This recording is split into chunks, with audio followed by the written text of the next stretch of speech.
Maybe not everyone's favoured hotspot, but there are great discoveries finding a place in the sun in Tenerife at 4 o'clock. And that's followed by Richard and Judy live at 5.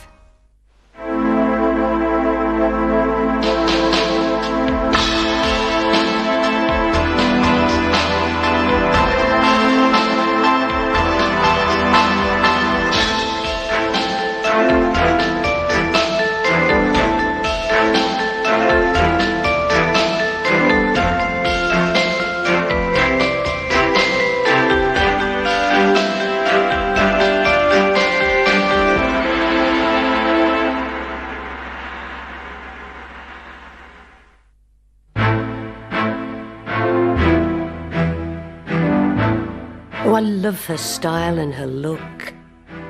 Her energy, her vitality, there's so much about her. She danced and she sang, and I was just mesmerised. For me, I think it's more her background and this bouncing back factor from life's disasters. When we think of Liza Minnelli, we basically think of two things. One is her parents, and one is the character Sally Bowles that she plays in Cabaret. She's very much part of a grand Hollywood dynasty. I mean, Vincent Minnelli was one of the top Hollywood directors. Judy Garland was one of the most iconic stars that the classic period produced. I think the appeal was A, she was tremendously talented, and B, she'd come through so much and was still here. Judy Garland was never more successful, if you like, in terms of a gay audience than when she was in decline. Yeah. So the subsequent stories may be of Liza Minnelli attending the Betty Ford clinic, being having problems with drugs and alcohol. I think gay people wanted that in some respect.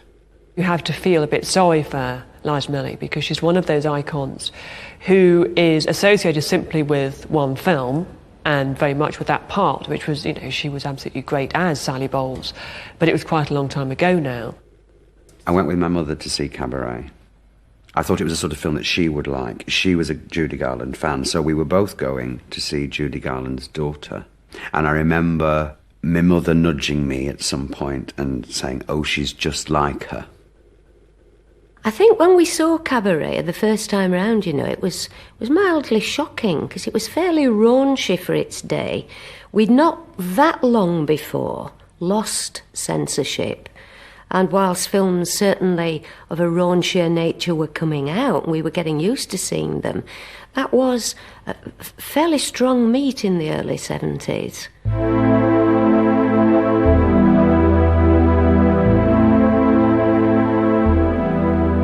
Liza Minnelli's look, particularly if you think of her as Sally Bowles in Cabaret, is a very strong, defiant look. She's got a very kind of gutsy persona, if you like, a very strong, belting voice, huge eyes, a lot of makeup, big, bold red lips, a very definite haircut. I think that's what people liked about her, is that there's nothing wishy-washy, there's nothing sort of, you know, blurry about it. It's all very much, you know, in your face and very definite.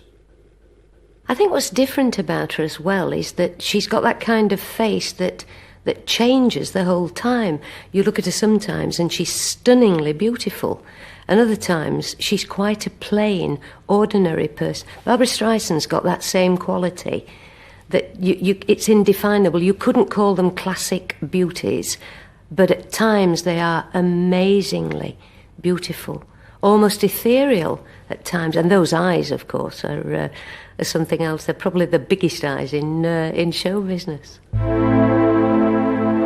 Liza Minnelli has always had very short hair, and the look that obviously we think of her most with is in Cabaret, where it's very sculptured. It's very short fringe with the long sideboards, very plastered down and very moulded into place. But in reality, her hair hasn't changed much since. The sides might not be quite as long, it might be a little bit fluffier, but it's still a very short, very choppy little hairstyle. I'd say she had quite a character face, really. The thing is, she's really built on and emphasised her features. So her eyes, I always think of her with very, very heavy, almost black eyeshadow.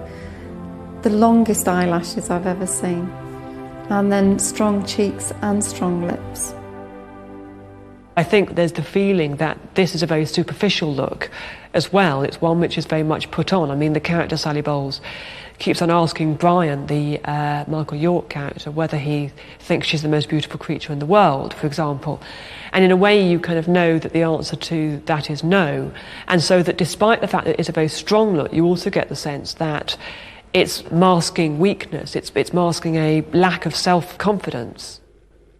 The first time I met her was at the Royal Albert Hall, and she came out with Charles Aznavour, and she looked really tired and sort of was dressed in jeans and a sweatshirt, and she came up and she said, "What's your name?" And I said, "Oh, I'm Giselle, and it's a great honour to meet you. I've so wanted to meet you." And she said, "Did you enjoy the concert? Did you love it?"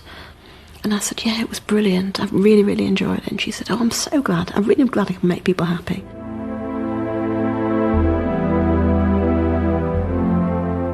Liza's look is all about glitz and glamour.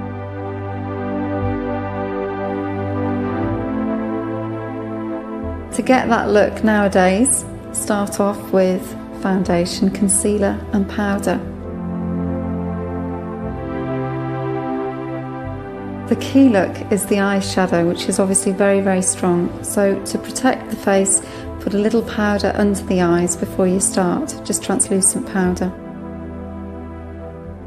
Next, use liquid eyeliner on the top lash line. And the biggest, flashiest eyelashes that you can find.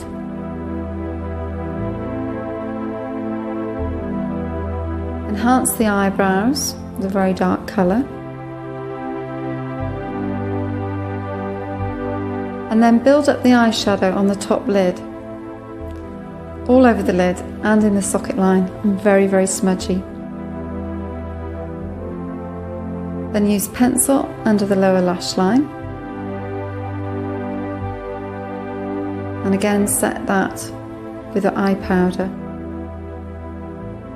Now the key thing to look like Liza is to really emphasise the outer corners of the eye, because she has these quite unique downward sloping eyes.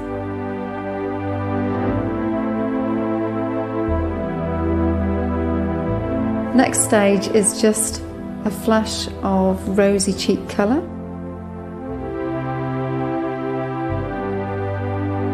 To finish off, line the lips with lip pencil, fill in with red lipstick, and finally put clear lip gloss over the lips.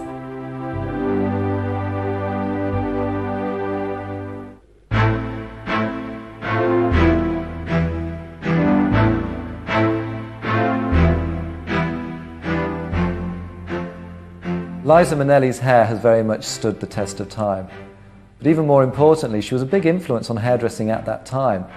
It took a very confident actress, I think, to wear her hair very short when Hollywood was still very glamorous.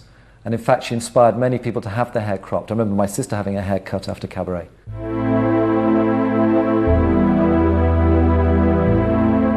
It's essential to have the right hair texture and face shape for a Liza Minnelli cut. The hair shouldn't be too thick, shouldn't be too curly. Preferably the hair should be dark brown and black. Bone structure needs to be quite defined. A strong jawline, high cheekbones and big eyes will be perfect for the look.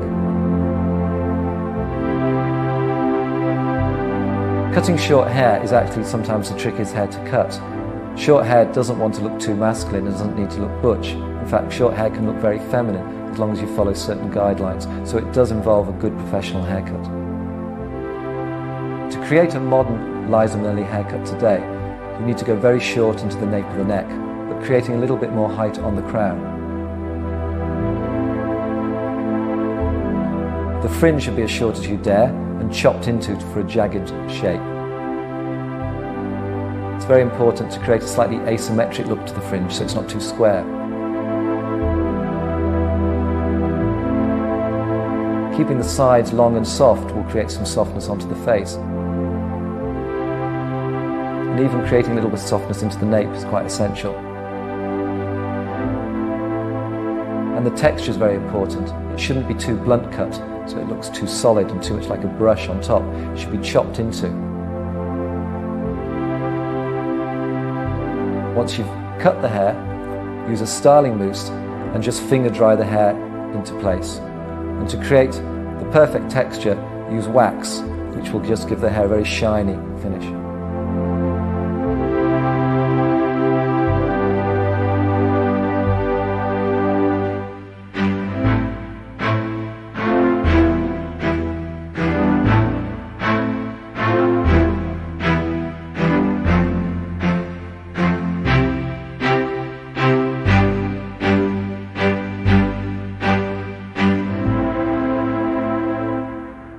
When I looked at what icon actually means, it's uncritical praise or credit.